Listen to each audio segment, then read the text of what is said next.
a donkey.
Chelsea are world champs. World champions. You lot are already world champions.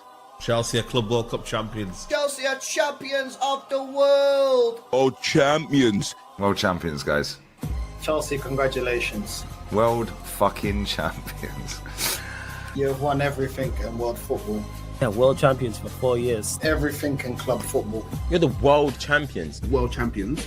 You are the world champions. World champions, yeah. I'm not gonna be one of them like saying, yo, like there's a Tim Pot trophy.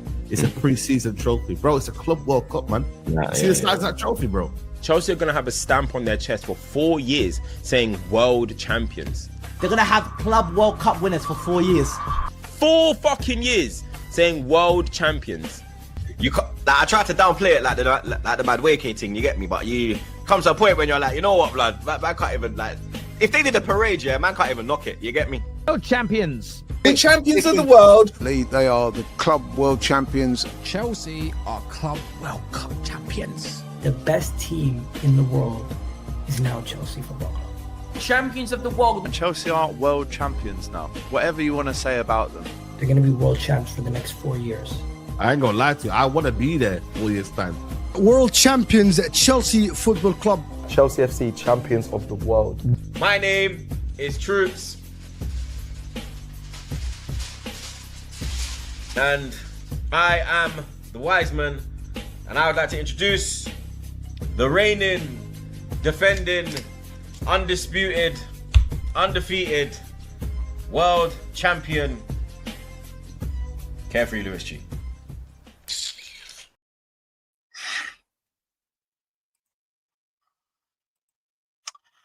Thank God we've got that at least. Thank God. Yo, day 145 as your world champions. Thank God we still have that trophy, because fuck me. Following Chelsea in December fucking reeks. Big up to every single one of you that's locked in. We're here for another therapy session. You lot already know how it is.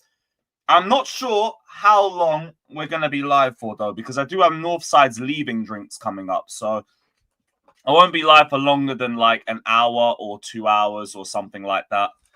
But I still wanted to talk Chelsea. I still wanted to get a lot of things off my chest. I still wanted to talk to the community because I didn't really have anything else to lock in for today for anyway. And I don't really want to go live tomorrow because there's no point just doing a stream for Atalanta when we could just talk about the same things today. But yeah, we're going to get into it. Big up to every single one of you that's locked in. Shout out Hussam, who was in the chat earlier. Big up to Jabbo. Fair enough. I understand it. Big up to Cuenca. Big up to Chelsea Sessions. Big up to Dinishan. I said Palace are above Chelsea. I haven't seen none of the football today. I'm assuming they beat Fulham. What was the score over there? 2-1. 2-1. Mark Gahey, late winner. Nice. Might have been nice to see him at Chelsea, but it is what it is. Yo, Couture, one of the only shining lights out of that Bournemouth game was Wesley Fofana. And even then, I thought he was still part of the bad build-up from what I saw in the first half of the game. But that was one where everybody else was crap. Everybody's passing fucking stunk. I actually decided to try and sit back and rewatch the game. But I'll be completely honest, I got to about 50, 60 minutes and I just went, I can't be arsed. I can't be. I was just getting annoyed again just watching it. It is a whole load of nothing against a team that we like playing against in terms of the style of play. They gave us space to operate in. They gave us space in behind. But what do? Crappy passing, crappy decision-making. Here's an underhit pass. Then here's an overhit pass. Then here's a pass that's too late. Then here's a pass without enough weight on it. Then here's a pass that just went straight to a Bournemouth player. Oh, it was just so fucking annoying to watch. And then I'm sitting through it all. I'm just thinking, yo, Garnacho might have been our best forward that day. And if it wasn't him, then it was Neto, and it's still...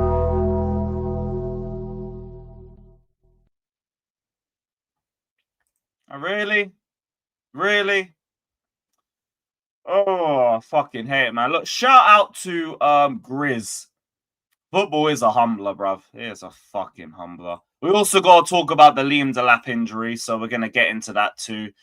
Like anybody even gives a shit about that one. But we're going to touch on that as well, because it is big news. But yeah, shout out to Jorgen saying, big up, Lewis, will you come for the World Cup? I was actually talking to Flawless about this yesterday when we came out of the Rants fight, because he's going up there for the World Cup. I might pull up for a little bit too. I've got no plans for it, but I told Flawless, let me know what the plans are. If it suits the budget, I might go to the US. I haven't got a chance to go to the US since I was 1, so obviously I ain't going to remember a fucking thing out of that. But yeah, I might come down. I might come down still. When's our next win in the league coming? It could still be the next game because we love a little bit of inconsistency. But this week has been straight shit. If we're talking just straight in isolation of this game was a whole fat load of nothing. Like we say enough times, if the goalkeeper was man of the match, it says a lot about the type of game that you've had. And I'm coming out of this one thinking the goalkeeper was our man of the match. Like all the chances that I saw, a lot of them were either like the Evan Nilsson one where it's a rebound off a Sanchez save and it drops into the right moment, or just the odd little pot shots here and there. I don't think really tested the goalkeeper that much. There was a good shot from the edge of the box in the first half, but it was a bit of a tight angle. There was a P-roller from Semenyo, basically straight at the goalkeeper. There was a couple of chances in the second half, but again, I thought they were from tight areas too. They're the sort of chances that you would think Sanchez would save. But even with that in mind, that was enough to be man of the match. Because between him or Fofana, no one else was like amazing. Even like Chalobah. I thought Chalobah was good. But there was times where he did struggle against the press a little bit. And that's the only reason why I don't talk about him on the same level as Fofana in this game. But that's not to say he was terrible. It weren't like Chalobah against Leeds, for example. Like it was still overall good. Overall. Just not Fofana level. Bar that, not really a lot more to go off. Gusto was good defensively. There was a lovely block in the second half. I forgot the name of the guy he blocked, but he stopped a very good chance. But he was just more helping to provide the extra man in midfield and attack. But when we get the ball into final third, he was another one that was guilty of bad decision-making on the ball. Enzo Fernandez. Oh, brother. Oh, brother. Like, I do want to give him the benefit of the doubt that he's played a lot of 90-minute games. But same way, like, I didn't see enough from you. Weight of pass, not good again. You struggled against the press again. You struggled even with 5-yard passes at times. Then in the second half, he's ignoring players in good positions to try shots that you're never going to put in the back of the net. And like, I get the idea that we played him a bit higher up the last couple games. We did Caicedo James. It gives him a bit less of a defensive responsibility. You saw him play better in the last few games.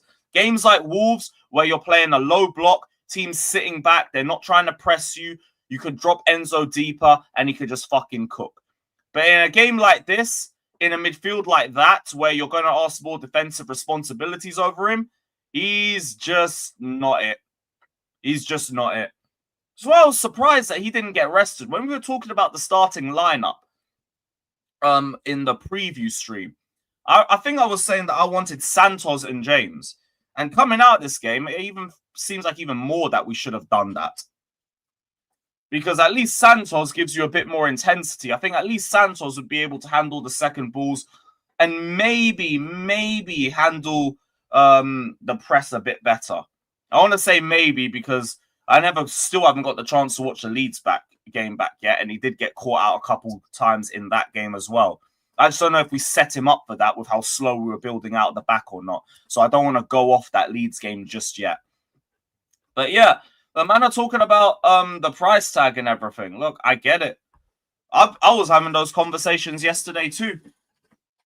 Like with Caicedo, we've never thought about the price tag. Bar like the start of his time at Chelsea. And even then, you're going to get given the benefit of the doubt. You look at the structure. You look at the fact that he had no pre-season. There was context to be brought into the situation. Enzo is just like, look, this season as a whole, it's been frustrating. And there's been a good run of form. From the Wolves game to Leeds, I think he was good. But everything before that, it still left a lot to be desired from myself, personally. So, look, I really just need some consistency from this guy. Because otherwise, it's looking very, very fucking uncomfortable. Because, look, Caicedo, to me, doesn't have a price tag. You can't buy him. Enzo Fernandez, there's a price, you know. I actually think there's a price with him, personally. Big up to Lord Tavistock. Big up, my G. He says, I think Cucurella, Neto, Enzo, and Chalobah were just very tired. The coach needs to give a break to our main players during games when we are leading. I hear all of this, but, like, when were we leading? Even just this week. Arsenal, you're not going to make those sorts of changes because, like, you're playing the top of the league. You want to keep your best players on throughout the 90 minutes. Leeds, we're never in a winning position. This game, we're never in a winning position.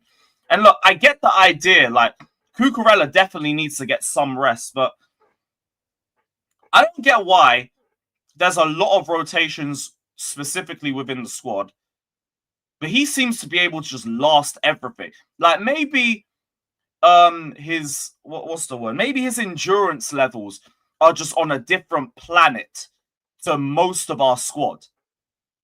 But that seems to be the only reasonable explanation why you do see rotation throughout a lot of the squad, except mostly Cucurella, Neto, Enzo, Caicedo at times, and Chalobah. Because not everybody's body is the same. Some people need more rest in between games. Some players can just go and keep going and keep going and keep going. So, yeah. Man said, does the squad really look 2 billion? Bring up Crawley, but it's not a 2 billion squad. We've spent 2 billion. We've also made $1 billion off the 2 billion. It's not 2 billion put on this exact squad that you are seeing play in the Premier League or that we've registered for the Prem. That's not true. So, if you want to ask, is it worth $1 billion? Oh, fuck no. Fuck no. It's not a 2 billion squad. We got to be at least honest with that one. But yeah, you look at the centre-back situations, you're one Fofana injury from being straight fucked.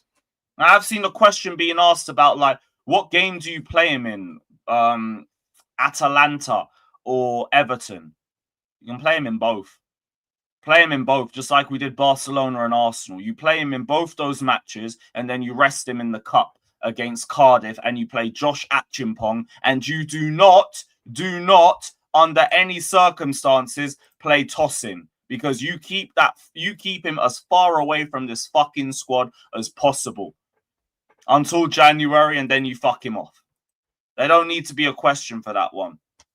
He's played Saturday, you play him on Tuesday, take him off early, bring on Achimpong, and then you do the same thing on Saturday. That's it. That's it. Big up Jabbo, he's saying we might be in need of some Omega 3, man. It's looking like that, bro.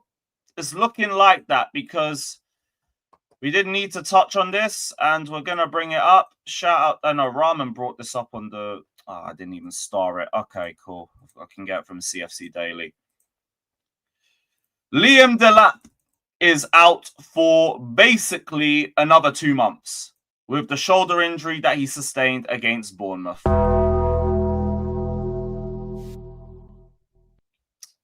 Great. Nearly 2 months out, back, did fuck all, and now out for another 2 months.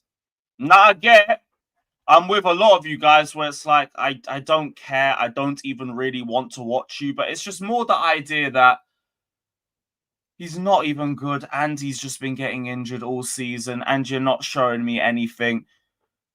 And now we're back to where we were last season, where you've got someone who can play up top, but isn't really a striker, and marquee you as your only 9 options, unless you want to throw Pedro Neto into a 9. Like, the time is just a circle. Time is just a fucking circle. We are right back in the exact same place. Great, great work. Yeah, go and get Omega or bring back Jackson. You know them ones. Because like I don't care anymore. And look, Omega, I've heard good things. If we're ready to bring him out, bring him.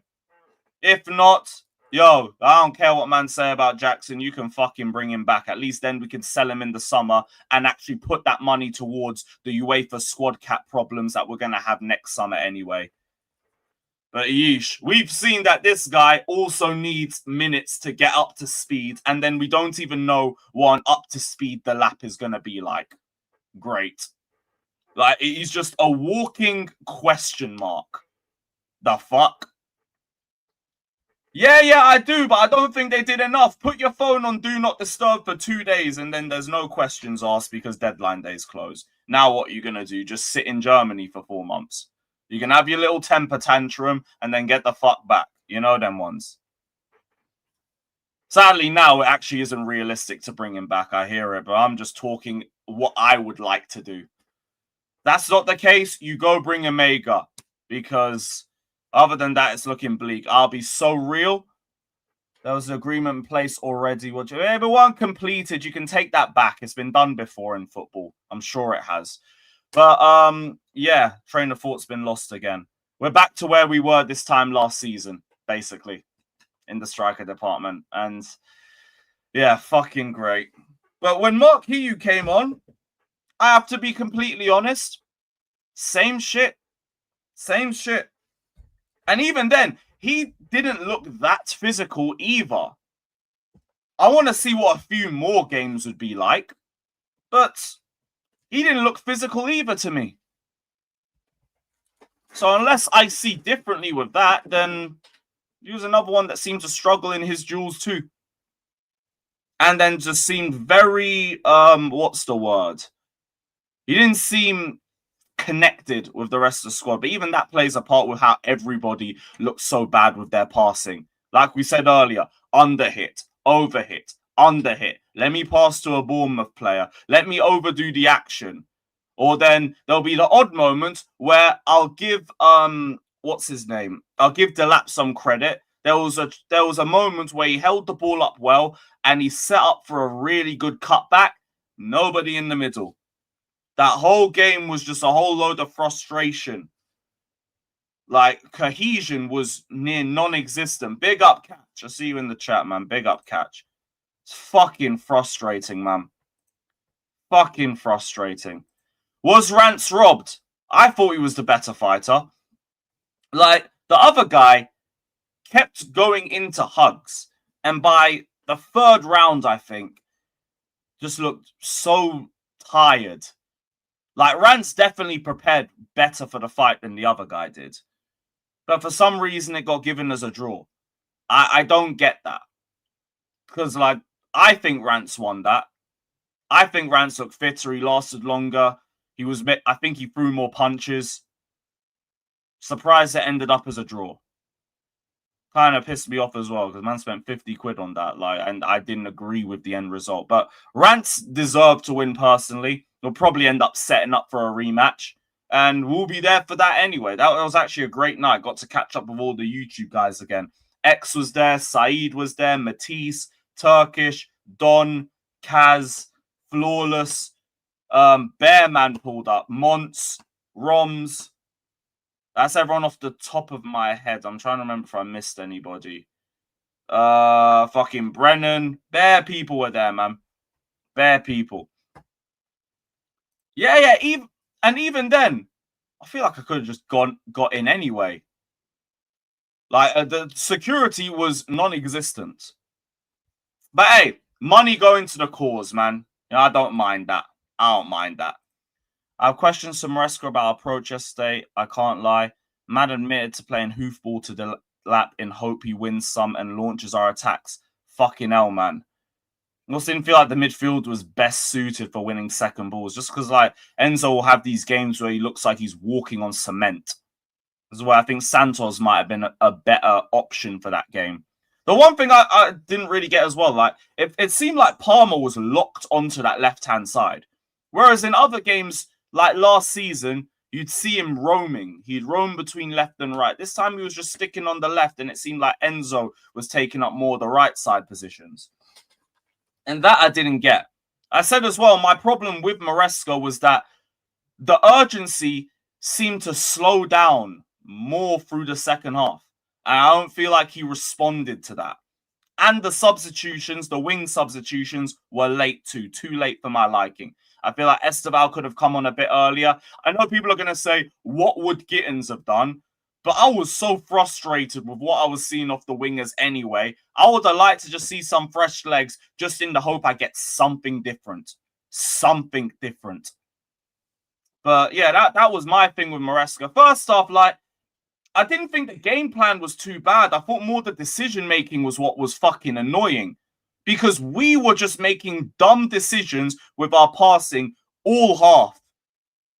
You have Garnacho who drop in and out of the game for 10 minutes. And then, like, there'd be some good moments, but then other players aren't making the right... No, he weren't making the right decision. My bad. Because it was him that had the perfect opportunity to lay the ball into the lap in a position where he could just shoot. And then what does he do? Plays a cutback outside of the box into Enzo Fernandez for him to try and square it to the right-hand side. Then I see Delap getting the ball to Neto. Neto's run is off. Then I'm seeing Neto struggling to beat his man 1v1 and then doing the typical let me cut inside 50 times and then try and go for the cross. Then I'm seeing Cole Palmer. Again, benefit of the doubt. It's your first start. You're going to be rusty. I could tell that you're rusty. But his passing ruined so many attacks. And we also have to be honest about that too.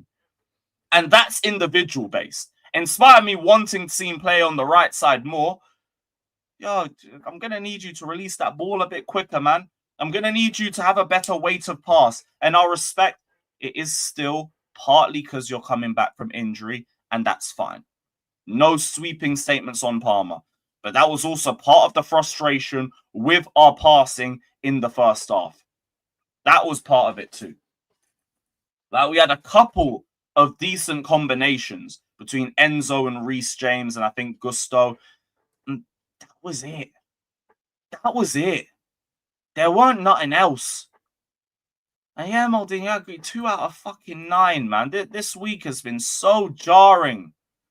Been so fucking annoying. But even for all the frustrations I'll say about the attack, Garnacho and Neto were still the best of the lot. And that don't even mean that much. Garnacho, I thought, was just better than Neto because I thought his actions were a bit quicker. Instead of Neto, cut inside, cut inside, cut inside, jink, jink, jink. Oh, no one's there for the cross. Like, that was just fucking pissing me off. But yeah, you ain't got to say I can't lie about it because I said the same thing. I said the same thing. Yep, I agree too. I agree with that as well. But like, I also think part of that was the game plan or the way we set up. It's just we also tried to go long at times too. And that didn't work. Because Delap weren't good at holding it up. You weren't good at holding it up. So then your aim was to try and get the second ball. And that again comes through the interceptions. Or if we get the ball from our final third, we could try and start a counter-attack. And there was times where we were able to. And then we just shot ourselves in the foot with it. That was just our game.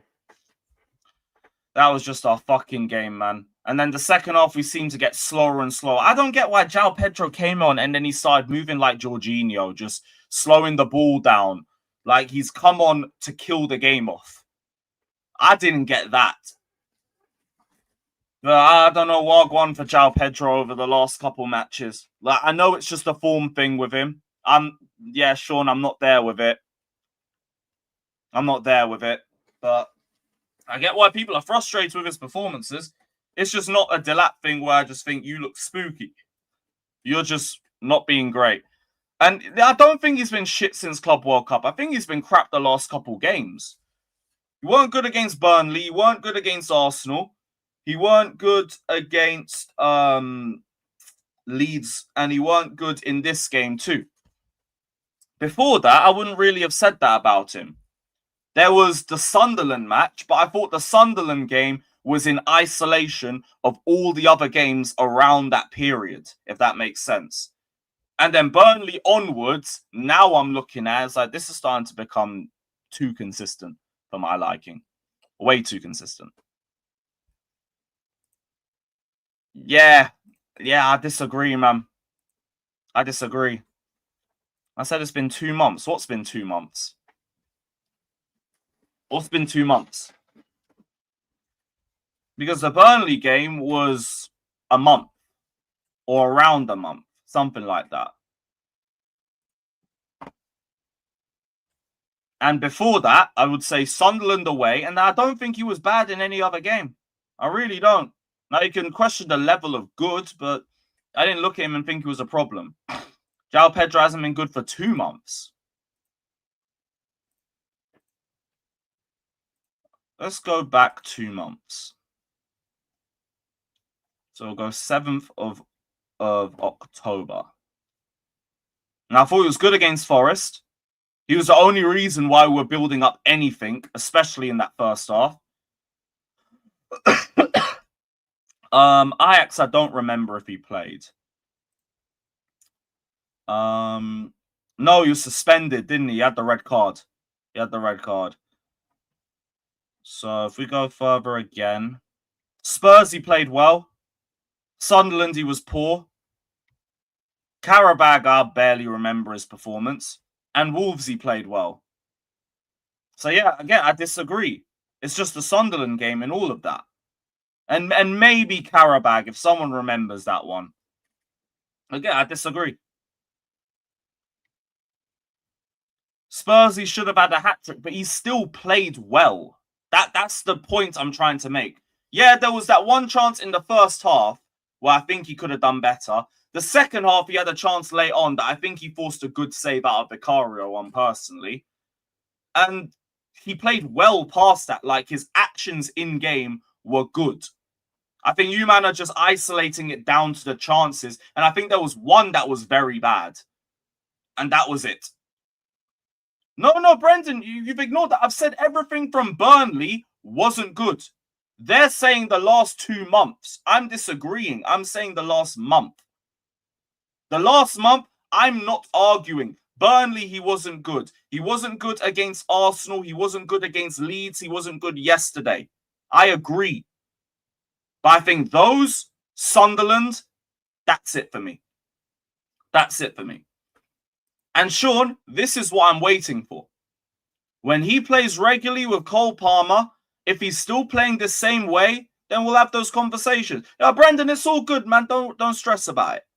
But if he's playing with Palmer consistently, and I mean like Palmer when he's got back to speed, and if he's still looking like garbage and he don't bring his confidence back up, yeah, then we're going to have that conversation.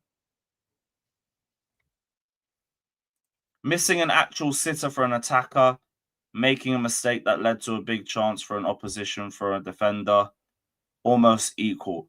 What are you calling back to, Jabbo? Because I think I'm lost. What are you calling back to? Delap ain't done shit. Why are you all crying about him? More just the fact that we've lost another striker, and also the fact that when he comes back, he has to play himself back to some sort of speed, and then we don't even know what that level is going to be at the end of it. That's the frustrating part. That is the frustrating part of it. It's just always so many problems. Yeah, but I disagree about missing 3 sitters. I think it was just one of them. I don't think it was 3. There was another one that forced a good save out of Vicario, and I think I've got an idea of the other one that you're talking about. I think it was in the first half after he scored. And even that, I didn't think was a sitter. I thought it was a good save from Vicario. So, yeah, I just think we disagree about how that performance was in that game. But I didn't think he had a bad game. I didn't think he missed a lot of bad chances. I think he missed 1. He missed 1. Like, the only other awful chance I remember was that Gittins one at the end. The one where he fucking skied it from 6 yards out. That one, yeah, you got to be burying that. So, yeah, we probably just disagree on that one. It is what it is. You already know. Big up. Big up, man. Appreciate the kind words. Big up, broski. I've seen that. I've seen a lot of that recently, too. Yeah, Jabbo, we all agree on that. This last month of Joao Pedro has not been good enough. It has not. And now that even the build-up's not been great, I'm just saying, let's just stay up top. Just stay up top. 2 months ago, when I actually saw you contributing heavily to our build-up play and helping us bring the ball forward, I'd be like, all right, cool. I get why you're playing in a deeper position. I get that. And that's where we got to keep you. Now it's like, stay up top. Stay up top. Just stay over there. We're going to have Cole Palmer playing the 10. You stay over there. Because now that's not even looking great. Now I just think you're making too many bad decisions. You're dragging decisions. You're keeping the ball for too long. These are where my problems come with him. Yeah, bin poor. Bin poor. The only argument was the last 2 months, so we're not getting back into that one again. Yo, shout out CAA, man. Big up to you, man. Big up to you. Have faith in Joao Pedro and you will never... Look, I still have faith in him. He's just had a bad month. But you've shown me enough that I know that there's a good player. I'm not sitting there thinking, yo, we might have just signed a dud. That's what I'm thinking with Delap. Joao Pedro, I'm not thinking about it. But this is where it goes to another point, and then we're talking about the fucking window. And this summer window looks worse and worse and worse by the fucking week. We just about got top 4, and then we answered that with fucking Delap, and then Garnacho, and then Gittins. And then the manager said, yo, I need a centre-back. And then we said, nah, you don't need a centre-back. Here, have another left winger. The fuck, man. Maybe 4 was even a generous rating for this window. Maybe it was. Fucking hell. Fully fit, what's your best 11? Sanchez, James, Fafana, Colwill, Cucurella, Lavia, Enzo, Caicedo, Palmer, Joao Pedro. I want to try and find a way to get Esteban in there, but I can't really. So then you just go Neto. You just go Neto. Not enough hate on. Yeah, I get it, because like people are talking game by game, and I think like Maresca could have managed this game a bit better. He could have tried to push the team to play with a bit more urgency. Nah, I said Fofana, bro. He could have pushed the team to play with a bit more urgency. He could have brought on substitutions a bit earlier too. But the sporting director's like, what more can we say about these lot that we've already fucking said? This window has been a disgrace. Every window under Enzo Maresca has left enough to be desired. Jimmy said it perfectly. We needed a centre-back, a goalkeeper, a striker in the summer. Now we need a centre-back, a goalkeeper, and a striker. Lovely. Lovely shit, man. But hey, at least I got a ton of left wingers. Great. Fucking great, man. Surprised we didn't get another briefing today about how the target is top 4 and a run in the cups. And a run in the cups. Because that's what they love to do whenever we drop points. Fucking joke, man. Yeah, Kotal, contrary to popular belief, I do criticize the manager when I see mistakes from him. The only difference is, like, I'm still Maresca in, and I'm going to be Maresca in for the foreseeable future. Because, yo, Clear Lake, have a good window for once. Have a good window. Have a universally agreed good window. And then that would help a lot. Then there'd be a lot more focus on the manager, because we look at the squad as a whole and have no questions about where this team's going to. Now it's just, look, I know we're going to get top 4 and I don't know what we're going to do. Yeah, Mudra, you ain't even got to tell me that. I know we're not. Because we still have the UEFA squad cap rules over our heads. So we're not going to do anything. It'll either be recalls or Omega coming in, and that will be it. That will be it. You ain't got to tell me that. They briefed that themselves. We don't expect a lot of movement in January. Don't worry. Neither did I. Neither did I, mate. You know? Credit. Yeah. Shout out to Robert Sanchez. I already said my man of the match. Him or Fofana. Him or Fofana, man of the match. They say this because I answer back to a lot of criticisms over the manager. And then like, oh, Lewis is a Maresca rocker. No. I just don't think Maresca is our problem at all. But I'll criticize him in isolation. I'll criticize isolated moments in match where I think he could have handled things better. But ain't no way I'm going to be Maresca out. Ain't no way. It is what it is. Man said, how about stop inverting Gusto? Gusto played in the middle and then also picked up the ball in wide areas at times. And like, Gusto's problems were the same problems I saw with a lot of players when it came to decision-making on the ball.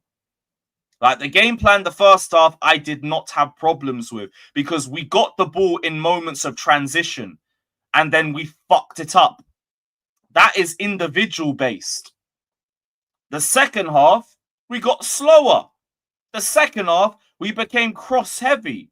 The second half, the substitutions were not changed or not quickly enough for my liking. Here's where I'll talk about the manager.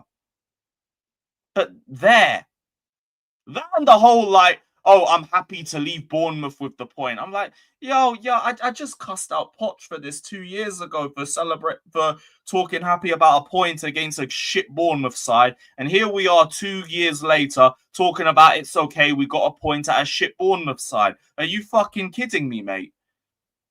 Come on, bro. I've just praised your mentality for the best part of the year. And you're coming out with quotes like that. Come on, man. Come on.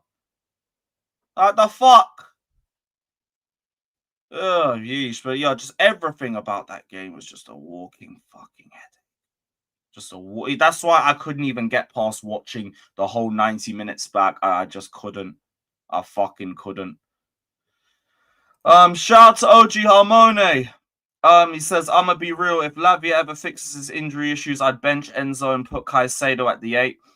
Enzo would work in that if he was the one with no defensive responsibilities, and he wouldn't be in that 3. And that's where you get the best out of him. That's why when we were doing James, Enzo, Caicedo, you usually saw a better Enzo Fernandez. The only game that we didn't, I'd say, was Bayern. because him, Enzo and James just seemed to die after 30 minutes and they just got ran through. Straight ran through. But yeah, look, we really could have done with Lavia in games like this. Games like this and Leeds, bro. That would have been fucking perfect. But yeah. I'll criticize Maresca for his stupid lineups against small teams sometimes, but I didn't really have a problem with the lineup going into this game. Even the last one, the only problem that I had was tossing. So in the last 2 games, his starting lineups, I've had one problem. Tossing and not Achimpong playing. That's the only one. So fair enough if that's you, but for me, nah. Because like I've mentioned it before, I'll say it again. I'm not saying we dominate Leeds and bop them off the park if we make that one change. I think it was always going to be a cagey, tight game for us. But I think we would have left that game for tight win. And I think that would just be the difference. And we've seen those sorts of games enough times.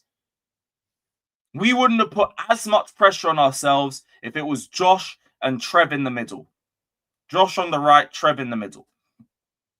Because this game, we had Trev in the middle, we had Fofana playing on the right side of that 3, and it was relatively fine. Chalobah had his moments struggling to play out the press. He's always going to have those moments struggling to play out the press. But ultimately, Fofana and Chalobah have conceded 1 goal in, I think, their last 6 games playing together. That works.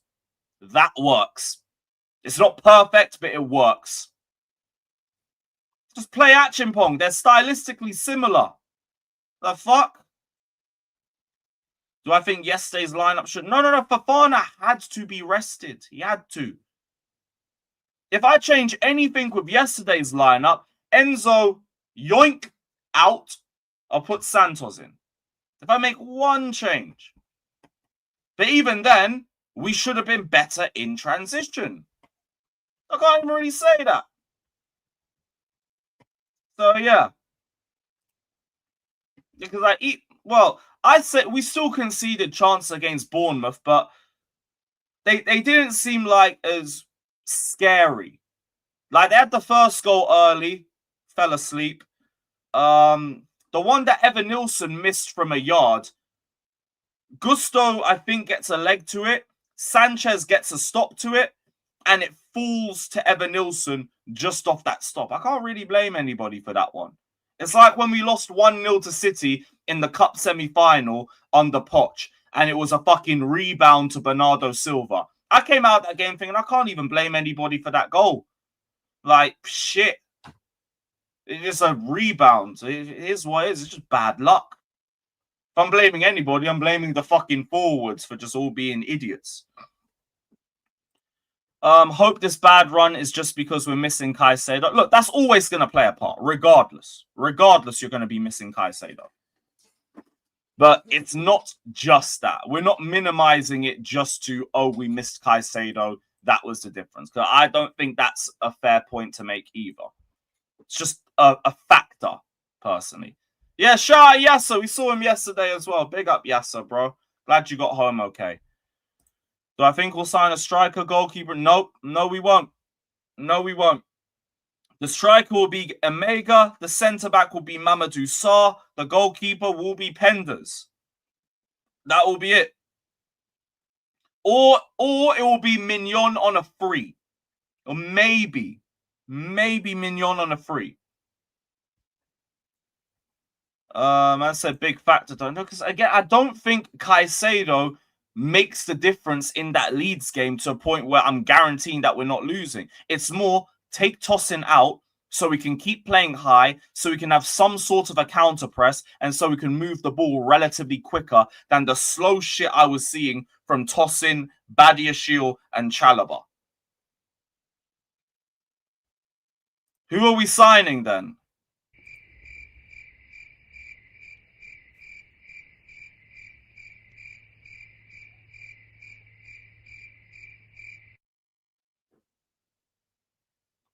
Yeah. Don't know what to tell you, mate. Don't know what to say. Some young talent, you know. Someone, whoever's next from Independiente or whatever their name is, or Palmeiras or something like that. I don't know. So we might even. Who's that Leon? That was it. Leon or Leo? That was that midfielder we were just looking at, and then they re-signed him for another 4 years. So shut the fuck up. When did I say we had the best squad in the league? When? When did those words ever come out my mouth? The fuck? Saying we can be in a title race is not me saying the words we had the best squad in the league. Fuck off. And I just sit here and put fucking words in my mouth. Pause. The fuck? Yeah, best midfield. Yo, I'm not running away from that one. But that's still a fact. Don't give a damn. Yeah, bro, he thinks we all look the same. You think we all look the same, mate? The fuck? What is this, mate? Yeah, Buardi, that's it. And they re-signed him for another 2 years, so now his price tag's probably doubled. Best midfield and best fullbacks. That would be what I said. I didn't say nothing else.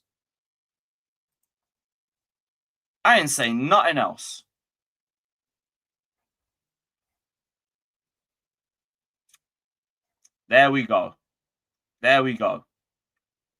No response after that point. I thought not.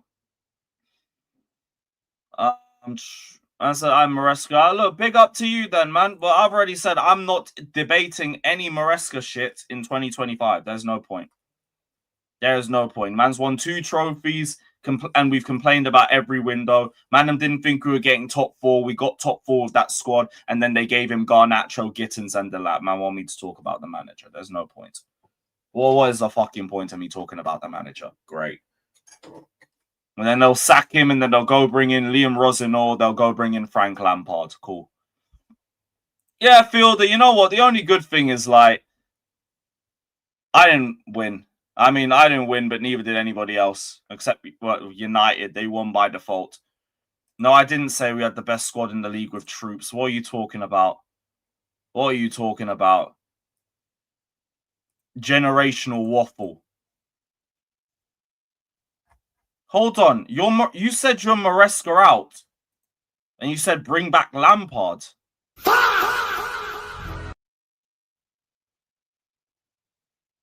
Okay.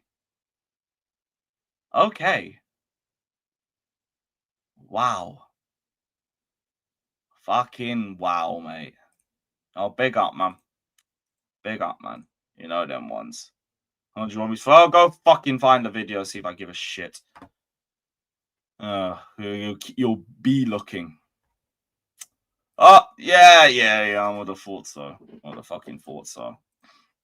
Right, I got another hour in me, max, and I gotta go to Northside's leaving drink. So I'm gonna drop this link. If anyone's about, pull up and yeah, up the Chelsea are world champs. World champions. You lot are already world champions. Chelsea are Club World Cup champions. Chelsea are champions of the world. World champions. World champions, guys. Chelsea, congratulations. World fucking champions. You have won everything in world football. Yeah, world champions for 4 years. Everything in club football. You're the world champions. World champions. You are the world champions. World champions, yeah. I'm not gonna be one of them like saying, yo, like there's a Kim Pot trophy. It's a pre-season trophy, bro. It's a Club World Cup, man. See the size of that trophy, bro. Chelsea are going to have a stamp on their chest for 4 years saying world champions. They're going to have Club World Cup winners for 4 years. 4 fucking years saying world champions. I try to downplay it like the mad Wake thing, you get me? But you comes to a point when you're like, you know what, blood? Man can't even, like, if they did a parade, yeah, man can't even knock it, you get me? World champions. The champions of the world. They are the club world champions. Chelsea are Club World Cup champions. The best team in the world is now Chelsea Football Club. Champions of the world. Chelsea aren't world champions now. Whatever you want to say about them. They're going to be world champs for the next 4 years. I ain't gonna lie to you. I want to be there 4 years' time. World champions at Chelsea Football Club. Chelsea FC champions of the world. My name is Troops. And I am the wise man, and I would like to introduce the reigning, defending, undisputed, undefeated world champion, Carefree Lewis G. Alright, yeah, nearly done. I actually had to use that to switch my oven on as well, so that was good timing. Pretty good timing. And yeah, Northside's moving to Barcelona, isn't he? So this is one of his last nights in England. So we're all going out for some drinks. Somewhere in East. So yeah, I think we've sent it to everybody now. Calm. Yo, big up, Nathan, man. Well, what are you saying? 24 hours removed from that shit, though. To be honest, I still feel just as pissed as I was when I watched it live. Big up, Scott, man. Not what's changed too much, to be fair. I actually tried to watch that shit back this afternoon. That did not help the hangover. I got to half time. I didn't watch the second half. I lasted like another 10 minutes after that, and then I did the same fucking thing. I was like, I'm just going to see the same shit. Man. Let me go make some food. I try and beat this hangover a little bit. It's just worse seeing it second time because you just know how the game ends. So yeah, I was like, yeah, what's the point? But I just noticed like how bad the build-up play was, especially at the first 20 minutes of that game. You've seen Fofana putting a long pass out to nobody. Cucurella, there was some aimless 5-yard passing. Sanchez is slipping in build-up. James is getting caught out in our own third. Yeah. Enzo Fernandez is being Enzo Fernandez. Garnacho has a good opportunity to play through Delap, straight through on goal. What does he do? Plays it behind the defense or in front of the defense towards the edge of the box just to keep the possession ticking. Yeah. It's just jarring. Just such a painful watch. And then I'm coming out of that thinking Neto and Garnacho are my best forwards. Yeah. Not Delap was non-existent. It wasn't really much of a competition. Shit, man. I told people this, and then the argument was, oh, but we've scored the third most goals in the league or some bollocks. Well, now Tottenham have scored the same amount of goals as us, and no one rates their attack. So now what? Richarlison has more goals than every single one of our players outside of Pedro Neto in the league. Yeah, that's dark. All of them. He has 5 goals. Yeah, he's got 5. Yo, and Tottenham hate how badly their team attacks. Brent comes under fire for not trying to attack. And they have the same amount of goals as our attack, as our team. Like our attack stinks, bro. It stank the whole season. And people like try to tell me it's good. I watch it with my eyes week in, week out, and I tell you it's not good, and it hasn't been good for months. Fucking hell, man. There are, by the way, those stats, there are worse stats, bro. I said it on the stream. Jadon Sancho at this point in the season had the same amount of GNA for us that both of our left wingers do combined. He's barely featured for Delap, Villa as well. Fucking coming off the bench yesterday too. Oh, fucking hell. I don't say, but no, Maresca's doing a wonderful job. Look, I hear criticisms from Maresca in isolation of games. We just got top 4. You brought Gittins, Delap, Garnacho. I watched what's his face? I watched Matisse's review of the game yesterday, and he put it really well in terms of like, at least with the defense, as pissed as we are with the defense this season, it's been bad. You can make the argument of like, we're missing Cole the whole season. We've got an issue with Fofana, can't stay in fit. Like, that's your 2 best centre backs. One is out for the whole season, and one is heavily injury prone, so has to be rotated often, right? So you're almost always down to your 3rd or 4th choice centre back. Like, that's just what it is, right? It's still not good, and you should have got a centre back in, but you can make an excuse or an argument for that. We spent money on these attackers. We allocated basically every single resource we had in the summer on the attack, and it is dog shit, and it's not better than what we had last season. Yep. How do you spend money and not get better? The squad That's planning recruitment looks for you. even worse and worse. I get. This is the same. We knew Garnacho and Gittins both together was not going to be good enough. You either put all the money together for one left winger, or you do the project with one of them and you just let them keep going through it. Now we're relying on both of them. Pedro Neto, we already know on his moment a good player. On his moment, whenever you get that, and then that's it. Delap. Yo, the less said about him, the fucking better. You don't look physical either.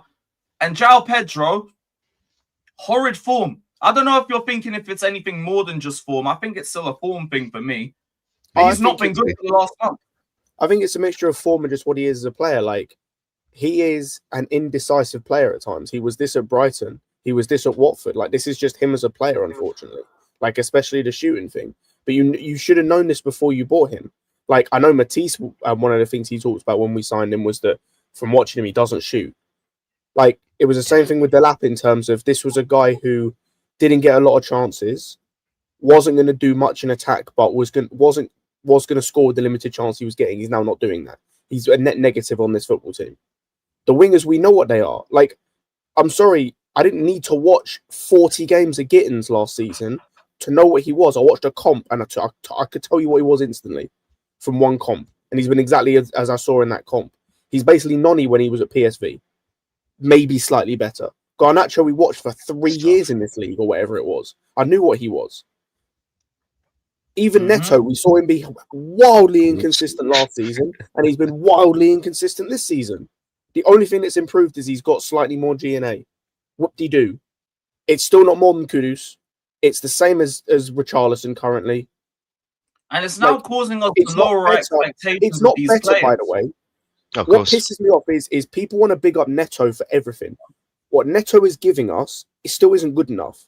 Because we're seeing the same level of output or performance from other teams' wingers and other teams' players who you wouldn't take at this football club currently. So don't tell me what Neto is doing is good. Because, like I said, most people wouldn't take Kudus. From a statistical standpoint, he's had as good a season.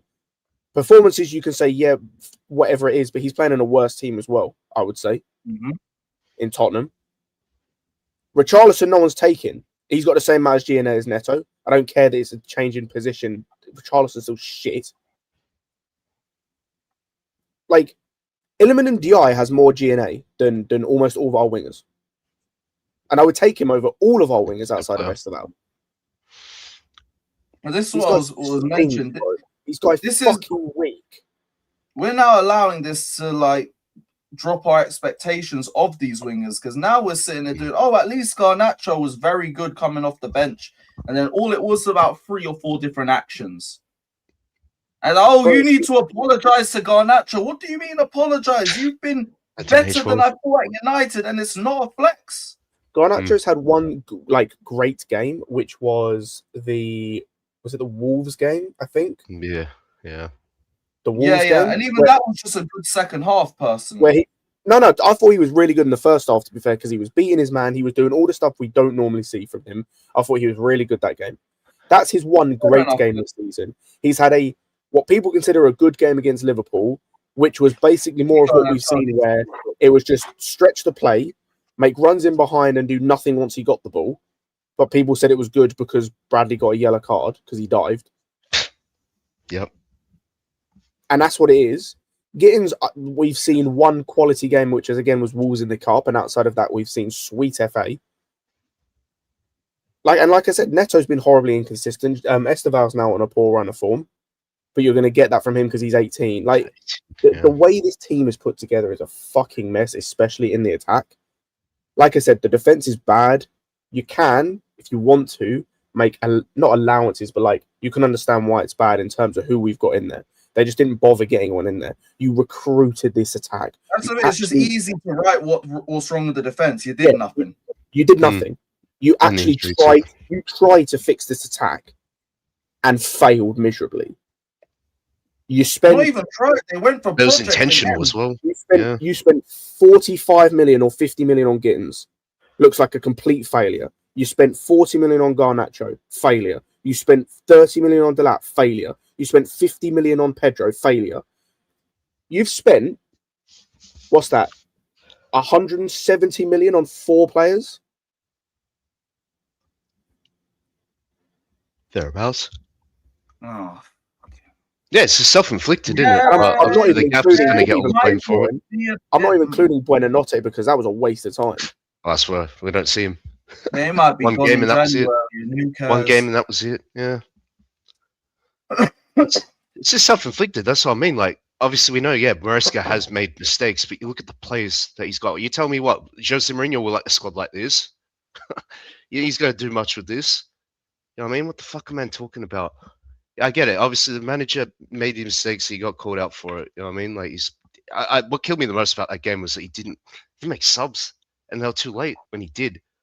I mean, you kind of see that the team was playing so bad. Like, just impact the guy. I know you got what you got on the bench, but he had opportunities. He just sat there and just let the players try and do something. They didn't. So I have that's a on him. genuine question to one of the comments I've just seen.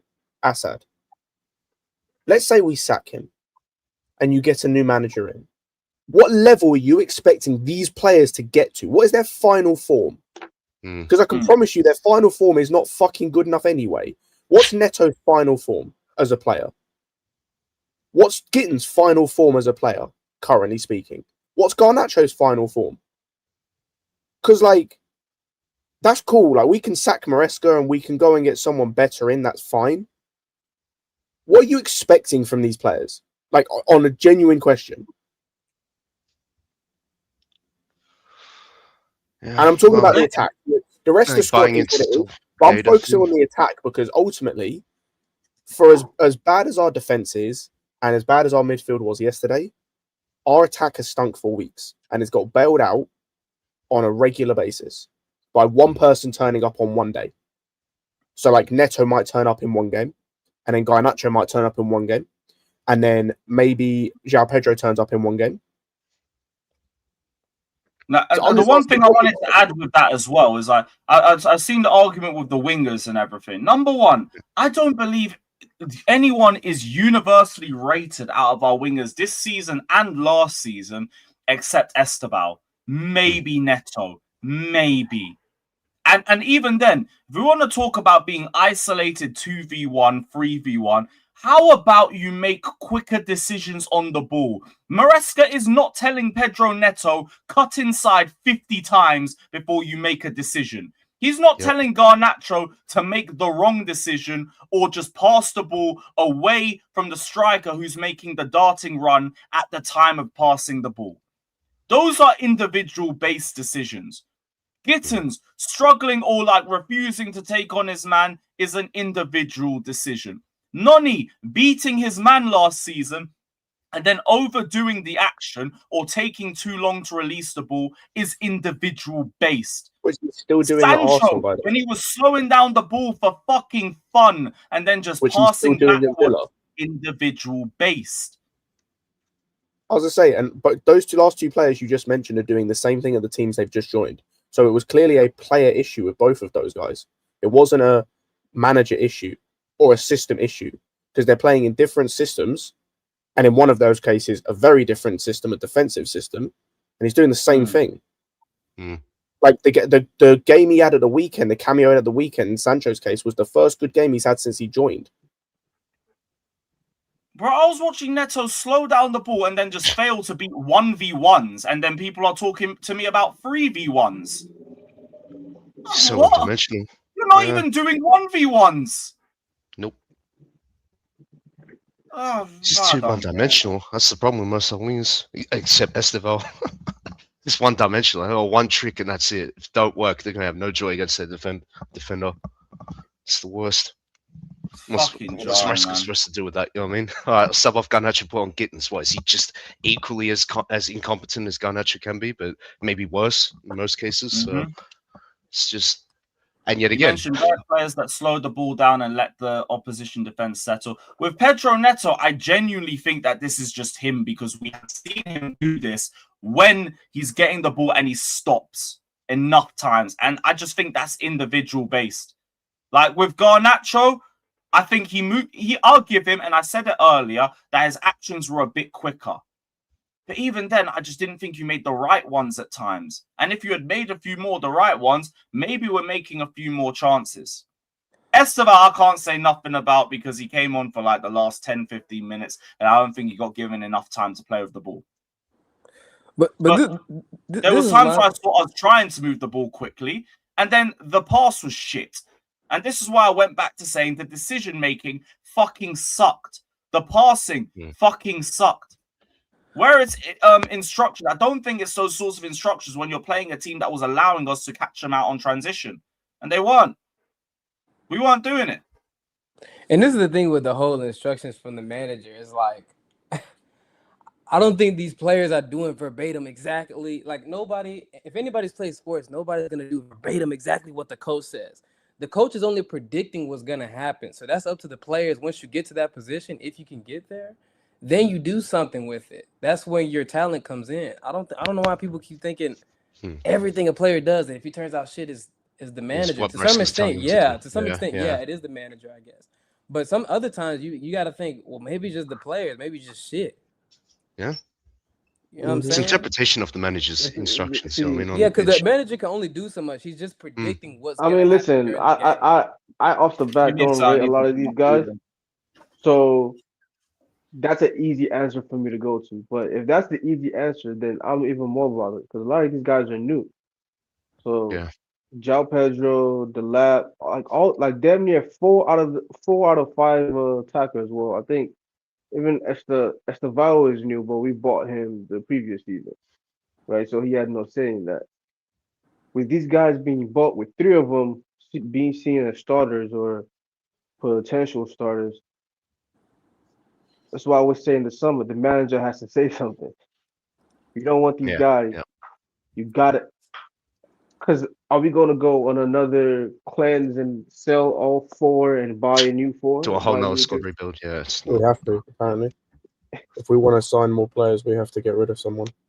It's a one in, one out. We definitely have to get rid to get players. But do I think their plan is, we're going to get rid of Gittins in the summer and Garnacho in the summer so we can finally sign the right player? And what if the player they want to sign is also trash?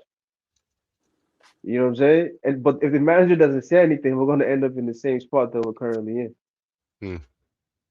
I don't know. There has to be a mix of, especially in the summer. I like people doing things when they have leverage. When you just win the Club World Cup and you have leverage, and they're saying they want to sign these type of guys, that's when you got to go in the media and you say things, or you got to, if you want to win. And if they fire you, they fire you. At least you're leaving on the high. You have a Club World Cup to your name. You're going to go to another big club. But if you choose to stay at Chelsea and make all that money and not say anything, and then we have trash players, then we know you can't win. But what is the plan? What is the end goal with that? I'm supposed to back this entire thing. And when I say this entire thing, that's everybody included, including these young players. Like, I really don't give a shit about a lot of these players, too, because it's like, I'm only attached to players who win me something. Yeah. I know you won me the Club World Cup. That's a little bit, but I'm an old man. Well, not old, but I'm kind of old. I've seen a lot of titles. The Club World Cup didn't move me like that. It was cool. I've got a question for you based on what you just said, because, or not necessarily a question, but a statement. With what you just said, I'd have been interested to see what would have happened if Maresca pushed for the Juve job, pushed to leave for the Juve job because of what happened. He would have probably gotten it. I would be interested to see what would have been the reaction from the fan base and what these owners would have done based off the back of what you just said in terms of he did win us something, regardless how you feel about what he won. He did win us something. He had some leverage. Those comments he made about the centre-back at the end of the transfer window, and then to not get that, to be told nothing, and then the first opportunity you get to go somewhere else, regardless of whether the job's good or not. I mean, they're a mess of a team anyway. But to then push to go immediately, I'd have been interested to see what happened.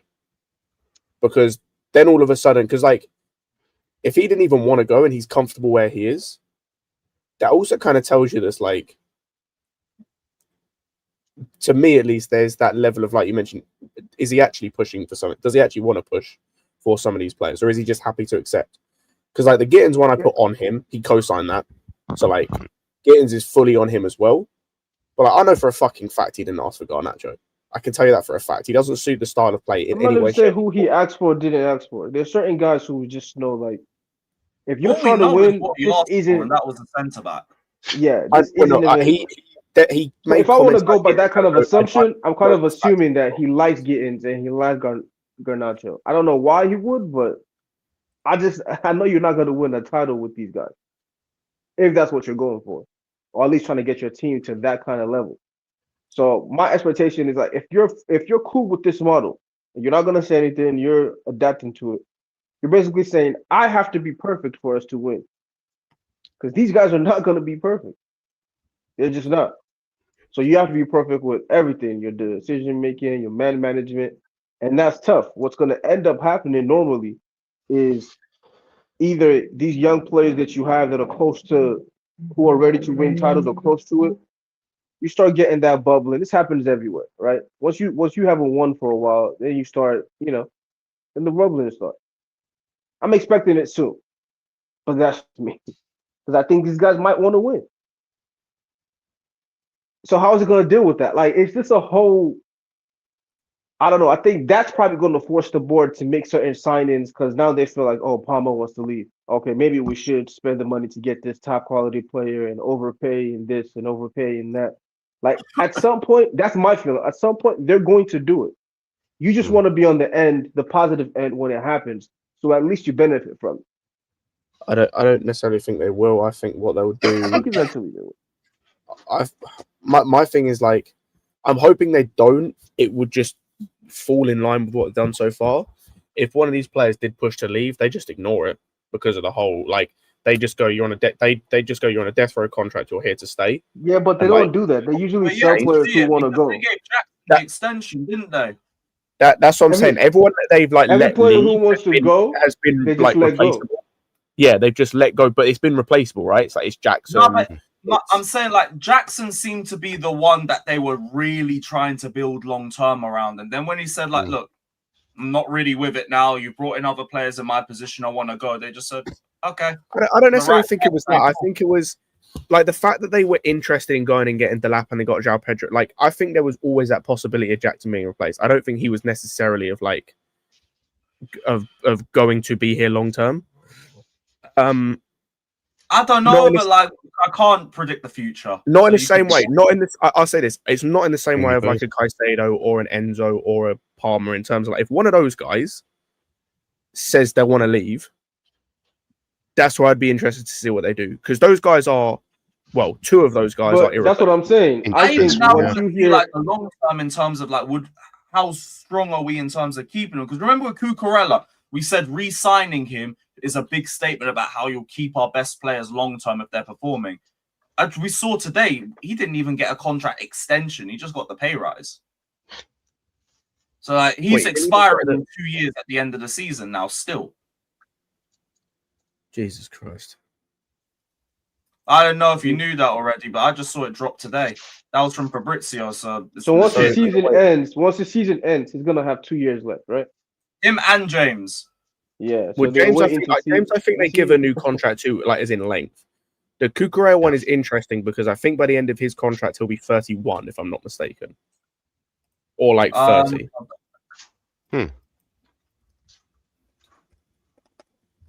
How old is he? I don't know how old he is. Yeah, that's hilarious. Like these guys. 29, 30. Birthday's in July, so relatively 30. Okay, 29, 30. It would not surprise me if at that point they try and like.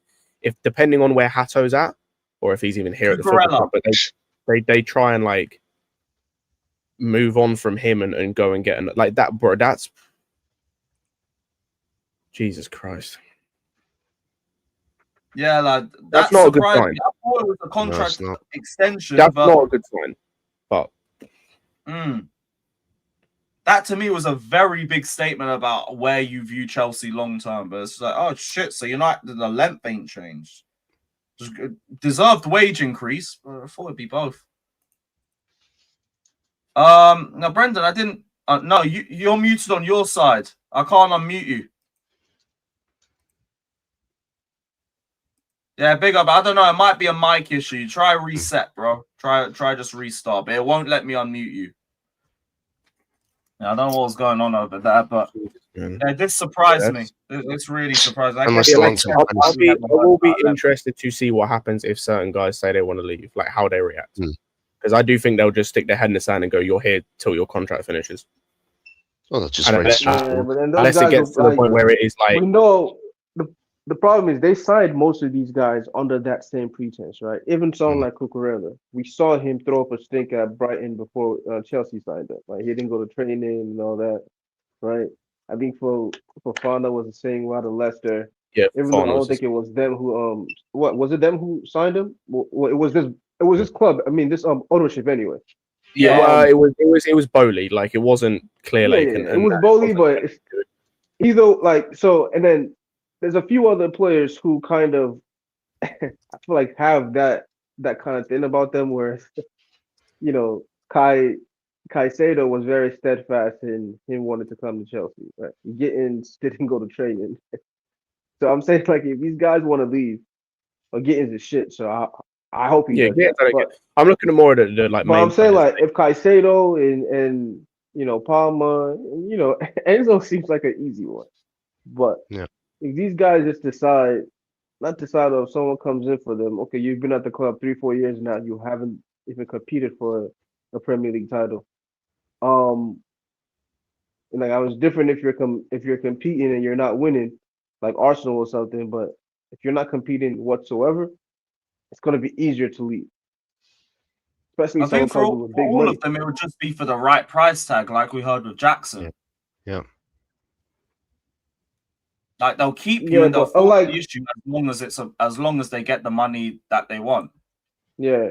The problem is like unlike Jackson, people will pay whatever money you ask for Caicedo. They'll pay the and not even just Caicedo, for the others as well. But then that'll just make it easy for them, for being honest. You've got the deserved price tag for a player that doesn't want to be here anymore. It's very easy to say, yeah, he had to go. He didn't want to be here. Yeah, that's but I'm gonna be honest. I can see them spinning it like that. I would hope that'll like trigger them to let's actually spend to improve this team so these guys don't leave, and let's shift focus a little bit. But you're right. I think they'd only spend big on the market opportunity, like Caicedo, Enzo. They were viewed as market opportunities. That's crazy. I can't lie to you though, Lewis. Like, there's no way they could spin that and the fan base not go nuclear for those guys. Like if Caicedo, as an example, right, or Palmer was to leave, and that was the excuse they gave, no one is hearing any of that bullshit. Like, no one is listening to that. Oh yeah, I'm not saying it's justified. I'm just saying they'll view the story as easy to send out. He didn't want to be here. We got the right money. Yeah, but that's all they'll say. And we'll still be pissed off about it, but that would be how they put it out if I'm guessing it. Yeah, just thankfully, we haven't got to that point just yet. Thankfully, but we're playing with fire with the way that we keep building this squad. I fear that their backup plan would just be Strasbourg. No, they'll just raid Strasbourg for their better players, like to sort of cover. I mean, up next year is year 4, right?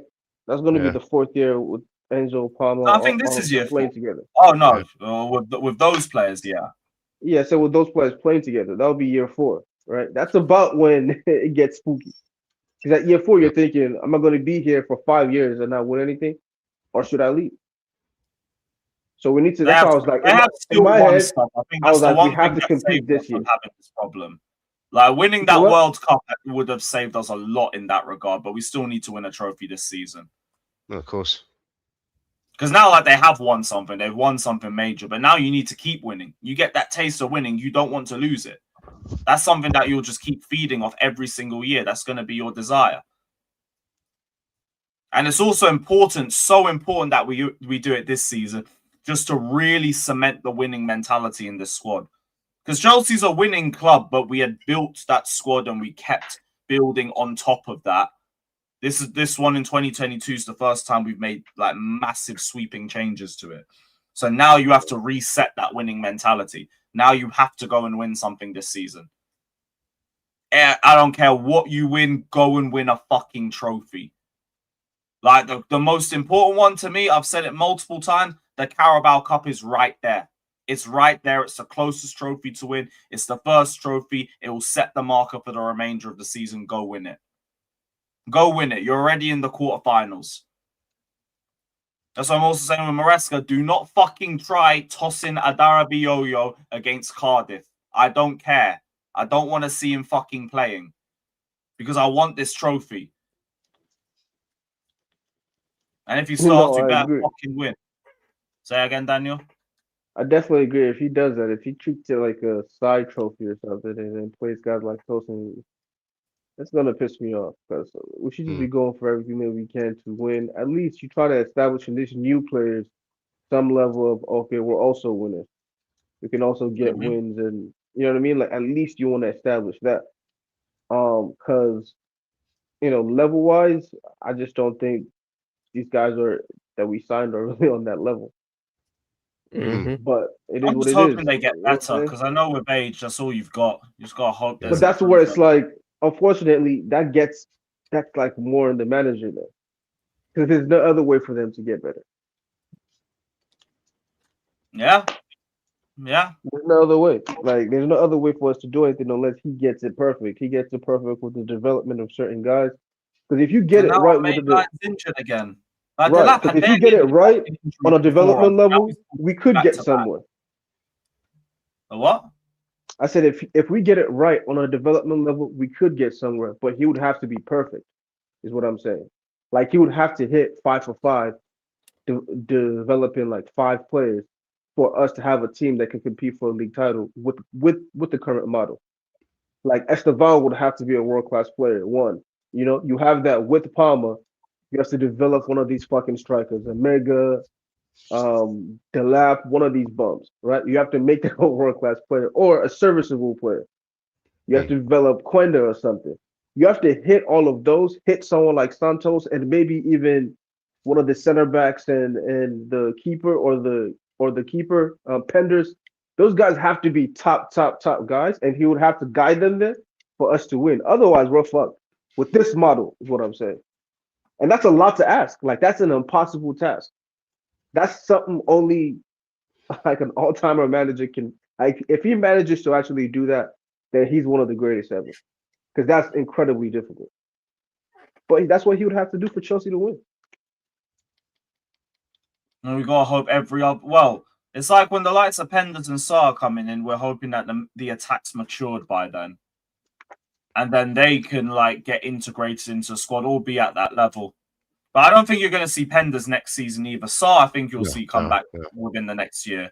But Penders, from what I'm hearing, ain't ready yet to make that sort of a step up. And he needs to start more games regularly too at that age.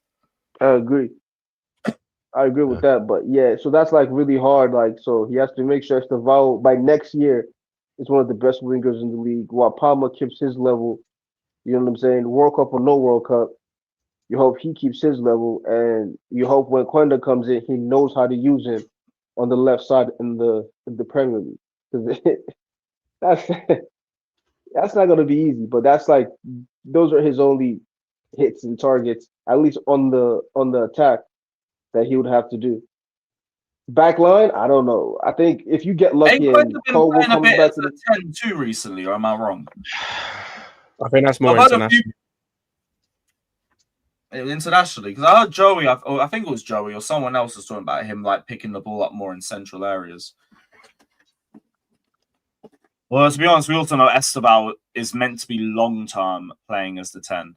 No, but like that, I still maintain that's stupid because like the whole point of this, and like with Esteban, is like he's meant to be this superstar player we've got. For me, it's really dumb, especially with the way our team is compiled at the moment, to have your 2 best attackers, your 2 superstars play in the same position. So you can't play both of them at the same time. I get. And like also you have Enzo pushing forward half the time in games that we play both of them together in anyway. So because of what one you've of done them with the would left have side, to be gone. Yeah. And then it's which one? Yo, does Enzo get that Real Madrid move? Because Palmer would surprise me because there's been no links or nothing.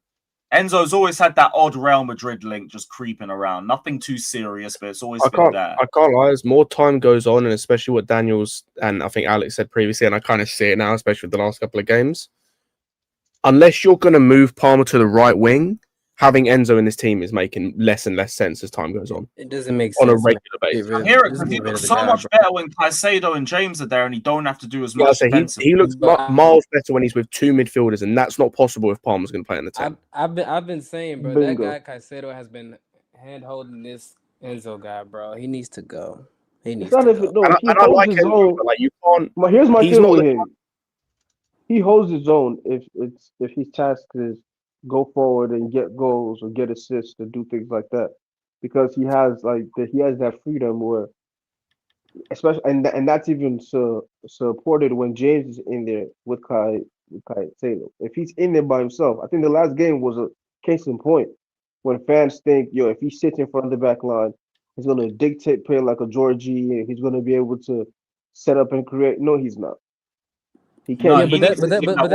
But that's the thing, right? It's two things. One is just not consistent enough. Like maybe it is the price tag, because when I see Caicedo and he has a bad performance, I know he's gonna be all right because he's been consistent for I don't know how long at this point. And so his price tag, we don't even talk about it. We know the quality and what he's gonna bring out, right? With Enzo, there's still some people like what you just said that still don't even know his best position still. And even in the position he is now, it's not consistent. It's not consistent enough.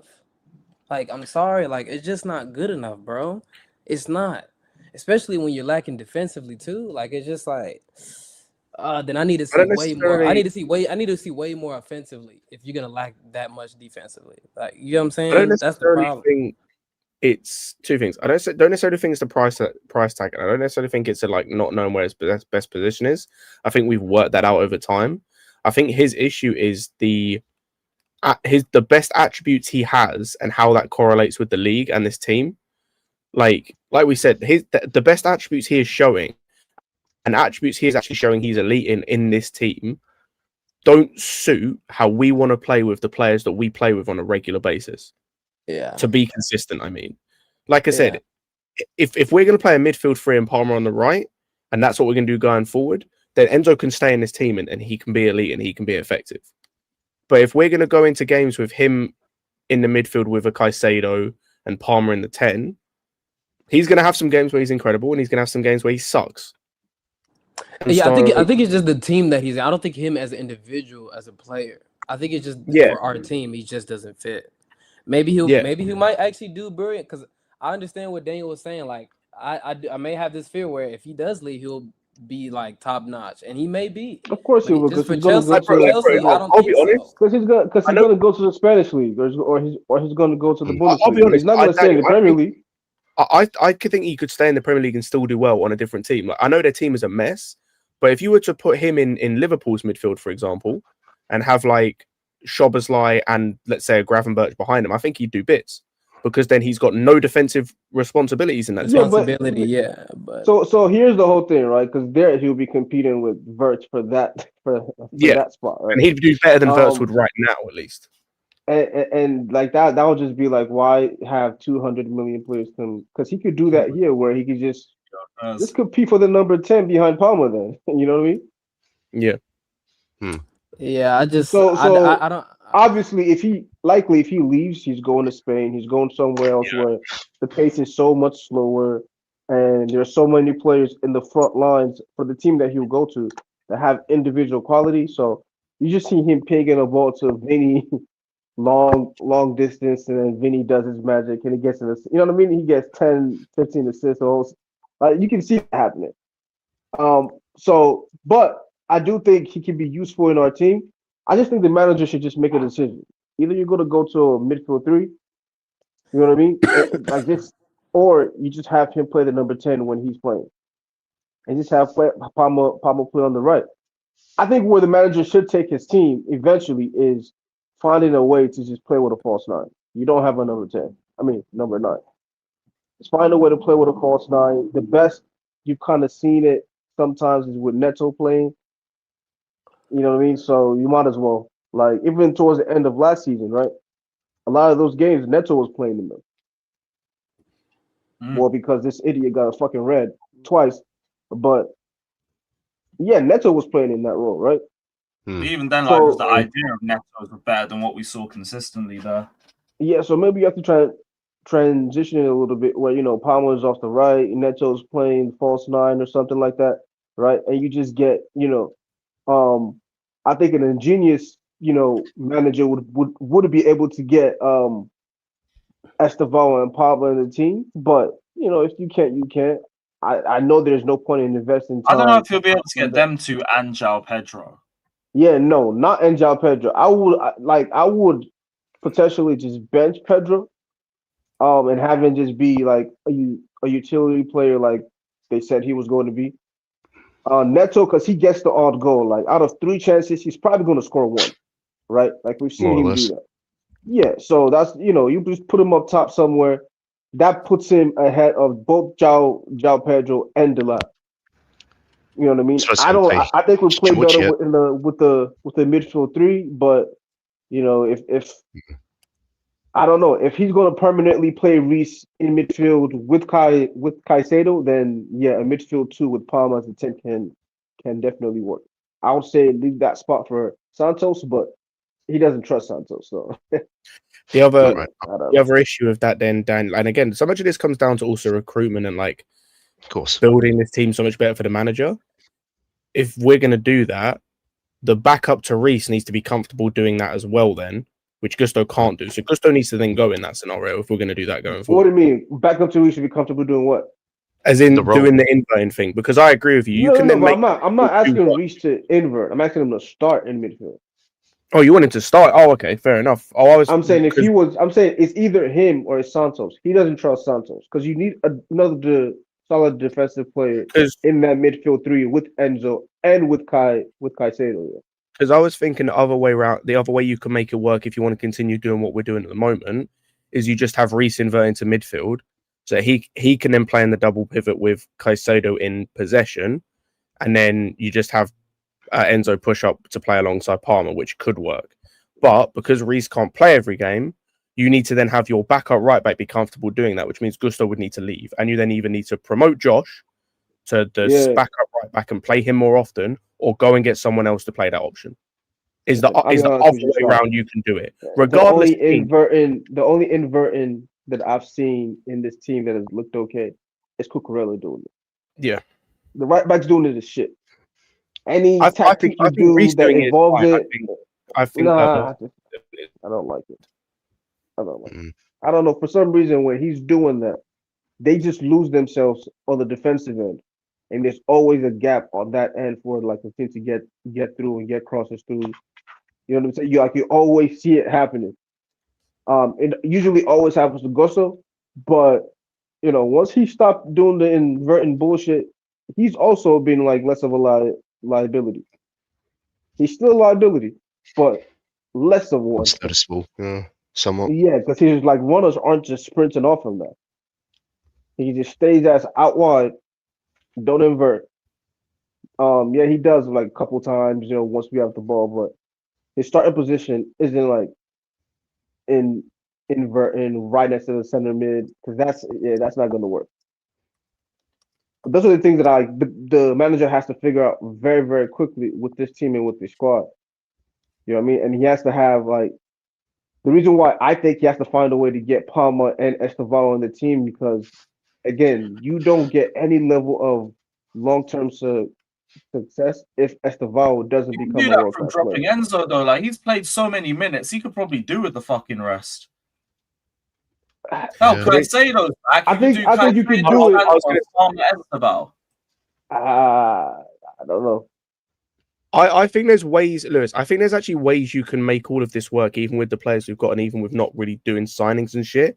It just requires tweaks that Maresca hasn't done. For example, you look at the game yesterday. You can do a midfield 3 with what we had yesterday. You just go James in the 6. You go Enzo on the left side of the 3 and Palmer on the right side of the 3. That way he can link up with whoever the right winger is. Let's say it's Estevao in that position, as an example. I know it was Neto, but let's say it's Estevao. You get that link up with those two guys. You then get a little bit of sense with that. Sorry to even break that point, but the one thing that I've seen with Garnacho was like, a building partnership with Enzo on the left-hand side, and instead we've seen Palmer occupying the left all game. Well, all So first saying, half. tactically, that didn't make off sense. the back of this as well, by the way, as much as I hate to say it, but Neto's defensive work would then help in a way of Enzo being on the left to help on that left side of the like defense and when we're off the ball. Mm. And obviously you got Cucurella there, who we know is solid defensively, like 9 times out of 10. So like that would, you don't even have to really change much, but you can do that and you can make it work. But I don't know what this obsession is with playing Enzo on the right. It doesn't work. Is it so he can switch I'll be the honest, ball for over the team, I really want to play Neto just the false nine. I'm tired of both Joao. That's cool. Like that, Pedro, I'm fine with that. Fair enough. I can get I'm into cool this with game that. just with how I'm bad tired of Delap's both been. of them, You're also playing a team Yeah. that plays high. So it makes Well, sense. Delap Like is with gone now, Arsenal, right? you played Neto, you do it again, Good innit? fucking riddance, by the way, until that being gone. Delap is gone now. Yeah. I don't want to listen. Instance in it. I know it's out of desperation, but I don't want to see Dewey. I'm good.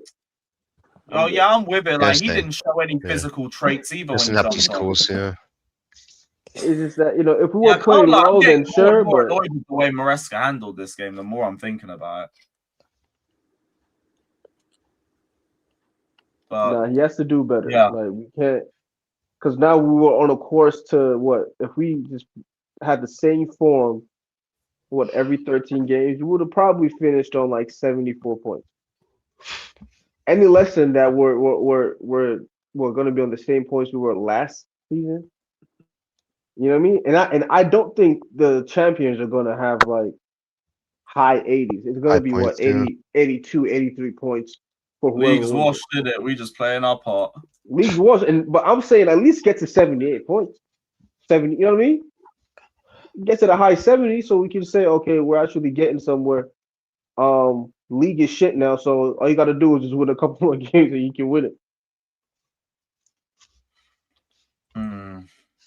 Yeah, fuck. So it's disappointing, man. Like I said, I know it's a more difficult task on Maresca than most, but if he's not saying anything, I'm assuming that he's saying I can do it. And he did say something when it came to the center backs, 100%. But he ain't saying nothing when we signed both. I felt like under duress though. Because, like, I want a centre back. Like, no, we have. What was the word? Solutions. No, but I still give him credit for actually saying something. I still give him credit for actually saying something about it. But he didn't say nothing when Garnacho signed. But I could be wrong, but I'm maybe thinking if he's calling for a There center back, they couldn't give him that. Then what else? What other? Even if he called for Garnacho and all this other stuff, like he didn't want him and stuff, it's not gonna make a difference. If you can't even give him one center back, you can't let them sign 5 or 4 players that you don't want or you can't work with. That's even up to like a Joao Pedro. I also kind of hear the thing as well of like, even if nothing's going to change, you still have to say something because like at the moment you kind of look a little bit like a sheep in terms of like you're just following anything they want. So like even if you know nothing's going to change, say something. Like say I didn't like this wasn't someone I was looking at. Like there's a way you can probably word it, right? Like I just can't think of the words right now. But that's also not my job. But there's a way you can word it where like you can basically say I did not want this guy. I did not want him. I wasn't involved in this. He was given to me. Let's make it work, right? Or something like that. But I'll be honest though. I'm sorry, go on, Scott.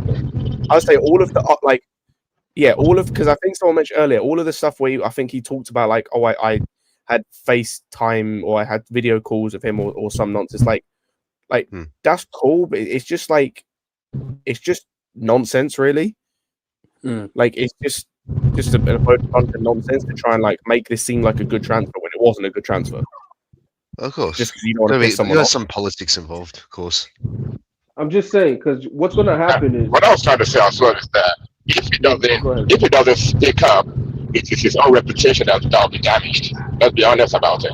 Because if he keeps on going with the ball, whatever they give to him, it is his reputation that will be damaged. Not the board. We can't stand the board, but the general football world will look at Maresca like, yeah, you can't do nothing. But their reputation will be damaged too if the squad don't progress. Of course. Like, the reason why you're seeing Winstanley and Stewart getting put up for awards, or like Chelsea being one of the clubs nominated for Club of the Year, is because not just the trophies we've won, but there's also been progression with the club. As much as we've complained about the sporting directors, but if the club don't continue to progress, that's not going to continue to be the case. If we just get top 4, that's not going to be the case. You now have to win another trophy with that. I also go back to what Daniel said earlier and say this is the summer was the perfect time for him to be outspoken. You just won something. You've won the first 2 trophies again. Regardless of what you think of them, you won the first 2 trophies of the Clear Lake era. So like this would have been the time to say something, because we saw with the Juve thing, even if they sacked you for speaking out, you would have had another job within a couple months. You'd have had another job within a couple of months easy. And again, they're a mess of a team anyway, but that's not the point. You'd have had another job because you were in the perfect point of like you just won something, your stocks were up. Like if he gets to the summer, right, and say we finish outside the top 4, we don't win nothing, and then he starts complaining, his stocks are down. He's got no chance. Why are you complaining, bro? We just like now is when you're like you have the club you have Cup, to, he definitely has more credit in the bank during that time. Yeah, his stocks were up, so he's got more credit.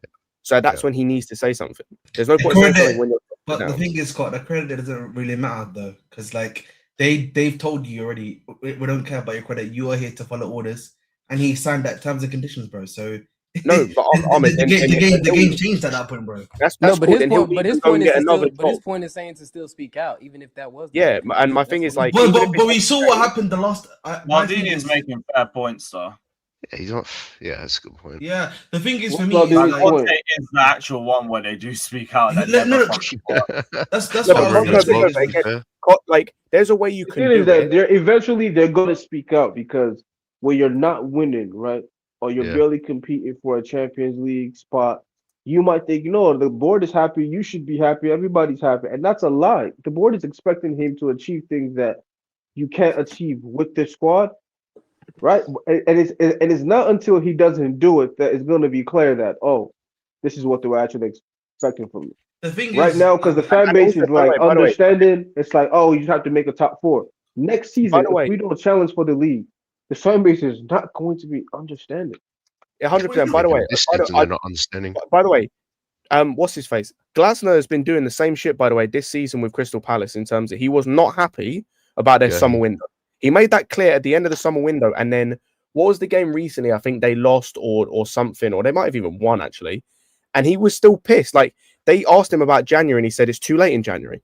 He was still pissed about the summer window, and he spoke out. And it's like that's Glasner. The thing is, like, guys, Glasner can do it and is willing to do it. Scott, and you know my thoughts. Yeah, Scott, you know my thoughts about this already. Yeah, but the problem is, I'm gonna keep it real with the way we operate. We are not competing for a title next season either. Okay, so let's just of course not. Let's just put that let's put it on side. And the second thing is the manager. Years to come. I think the second thing is the manager himself he understands the situation and he is willingly accepted it, bro. He's not gonna talk. You know what I mean? That's it. Like we need to realize he's not gonna talk either. He's gonna just say, "I'm gonna leave the club," or he's Hold on, but here's what's clear though. If you're in a top 4 battle every year, there's going to be some seasons where you lose out. Oh yeah, that's good. Right? Listen, I 100% agree with that, though. And when that happens, that's when you're going to get fired. That's a good point. If you won't let this next season be the seasons where you don't make the Champions League because it's difficult, whatever, they're just going to fire you. They don't give a fuck. They got places in their eyes for him anyway. It'll be interesting. I hope it don't happen. I really don't hope it don't happen. But I want to see if they took any accountability for themselves if we didn't make top 4 next. I can't lie to you. I'm very surprised they would. They wouldn't. Obviously, they would. I don't know if they would either, but we'd see. I just want to point out really quickly. I'm surprised with this Kukurea news. You know, I was actually I thought they would actually have given him an extra 2 years because they. To be fair, they did that with Chilwell, but then again, I think that was right. They gave him a contract increase, which is which confuses me a bit because I'm like, what's the point of giving a contract increase? He was already on like 190, right? 170 before this. I think the 170. I think the thing is, Ahmed, like It's surprising and not surprising. It's surprising because of how good he's played, but it's not surprising because this is their MO. Like, look at what they've done in terms of guys that have got to this age. Like, we just haven't seen it to someone of this level or who's playing at this level. But they've done this with everyone else at this age. Like, told you to kick rocks because they want to bring the age down. It's like I said, we haven't seen it to someone of this level or quality who's performing this well. And so it's a shock in that sense. But this is the MO they've done with every other player at this age. We can get 80 to 90 million. If they, I don't think he goes this summer. If he goes this summer, we can't get 80. No one's paying 80 to 90 million for Cucurella, and I love Cucurella. Yeah, sorry, no. You don't see that. You don't see that money for fullbacks, really. You might get 55, 60. Yeah, you might make some money back on him in terms of what we paid for him originally, but that's probably it. I could actually see that, to be fair. Yeah. Let me just go through these super chats quickly because these men have been waiting for a while. Big up MNG Blue. Big up to everyone who's been waiting as well. Big up to all you guys. Maresca's system is the big reason. Look at Palmer too. Palmer was rusty, and like I'm not really holding that against him, but I do wonder why we kept playing him on the left when Enzo and Garnacho were actually like building an understanding on that left side. I don't know why he was picking up right side areas that much. So I'll give that. But in terms of Palmer's performance, first start back in months. Like, it's understandable. Enzo killing Esteval now, making him a touchline right winger. No, he's just not had a good couple games. That doesn't mean he's now killing him. Like, we're running into narratives. He's not killing Esteval. But look, big up Assad, man. Big up, brother. MNG Blue, so Maresca is telling them to play like that. It's all about control and not losing the ball. But that doesn't make sense when we're in moments of transition, like we saw in the game against Bournemouth, and people are just making bad decisions. There's times where it is just about control. And where I was annoyed with Maresca was the second half, because we looked like we were focusing more on control. And I called that out. But there's also moments where we're in transition and the players are making bad mistakes. It's by the by. Club World Cup is not Champions League or Prem level yet. Not enough for the players. I think it hasn't got the prestige yet to be at that level, but you can't speak on how the players feel about that sort of trophy, because they're the ones that won it. They're the ones that went through it. They might view it at a very similar level. You have to ask them. But they're the ones that won the trophy. We're the fans. They're the ones that went through it. And big up to Max. He says, Omega in January has to come if we're not signing a striker. Do you guys think Omega joins in January? Because I think we do accelerate it now with the injuries. Yeah, I think so too. Especially with Delap. He's not coming, bro. He's not coming. He's not coming. I'll be honest with you. Why are we even having a player like that? That's what I'm trying to figure out. Like, dude, I think we sign him on loan. I don't think we accelerate the transfer in terms of permanent. I think we sign him on loan for 6 months. Yeah, I don't think we can. Well, I mean, so sign him on loan and then it becomes permanent at the end of 6 months. Yeah, maybe. I'm trying to think right now. I'm thinking about right now Strasbourg's like the strikers they have. I know that it's Panicelli and Omega. Yeah, it's Panicelli and Omega. So if you take Omega, then that means you have to give Strasbourg another striker, by the way. And I don't know if there's a guy in the market that can give him right now to actually do that for them right now. So I think you go and buy someone for 5 million. I don't think Panicelli costs them that much, to be honest. He's already signed a contract with Delap anyway. We're not even saying Omega's going to be the main problem solver for us, but that looks like the option that we're going to go for. Yeah, because we're not addressing the issue at the source. Like, we're not. The answer would be to go and sign someone of a quality, but we're not doing that. And that was my point. Like, I don't know why we're investing time into that. Like, it's just because there's nothing else we can do. But like, it's not going to change, and it's annoying. Like, they're not going to make these other signings we want them to make, and it pisses me off because like it's just going to be a constant. We're just going to be in this same cycle every year. And Daniel's right. Like, we're just going to be in a constant cycle of challenging for top four. And you're going to have years where, because of how much this league is in flux and how much teams go up and down, like you see Villa 2 years ago, smashed it. We're a Champions League level club. Last season dropped off massively. This season, again, smashing it. Probably finish Champions League again this season. Like, you can't just perpetually be in a top four battle every year and be at the same level, because there will be times you miss out. And those years you miss out because of financially how fucked you've made this club, to put it bluntly, you can't afford to be missing out on Champions League. No, that's fact. Fucking facts. Big up to Max for that super chat though. Big up, brother. Big up to a girl. I can't pronounce your name, but big up to you, man. I saw you in the chat a couple minutes ago, so I assume you're still here. I think the plan was Lavia and Moises Caicedo in the pivot with Enzo advance, enables Palmer for a free roll in the right side with Neto being on the left. We did see that a little bit. Well, we did that more with James in the middle because Lavia was still in and out of fitness and everything.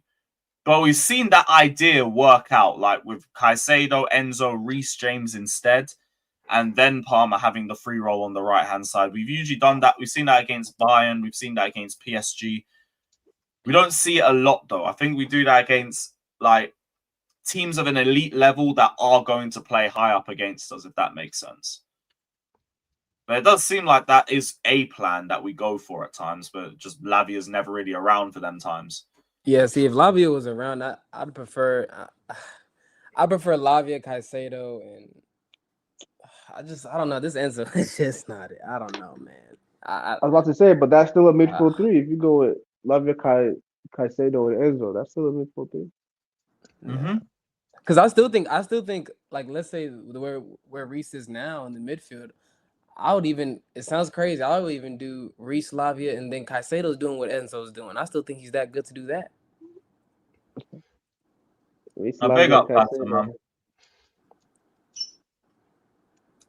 Yeah, but big up a while, man. Big up for the donation. Big up, my G. Man said the lap of ability. These slander names are fucking... Dilapidated, man. I saw someone in the comment section said dilapidated. Mine's Liam the Idiot. I'm running that one. Yeah, I hate that it's even got to that point. But I guess we ain't going to see him for a couple months anyway, so it ain't that deep. What was the away end like yesterday?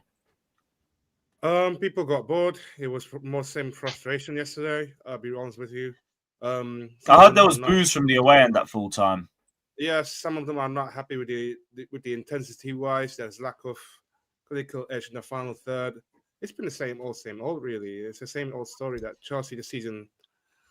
It's never going to be ending virus, isn't it? So I'm expecting more, to be honest, after Leeds, but maybe it's just that Caicedo missing that Caicedo could be the issue as well. Because I saw stats the other day that we only had 25% win rate with Caicedo when Caicedo's not on the starting lineup, let alone on the bench. He starts bare games, isn't it? So I'm not too surprised by that.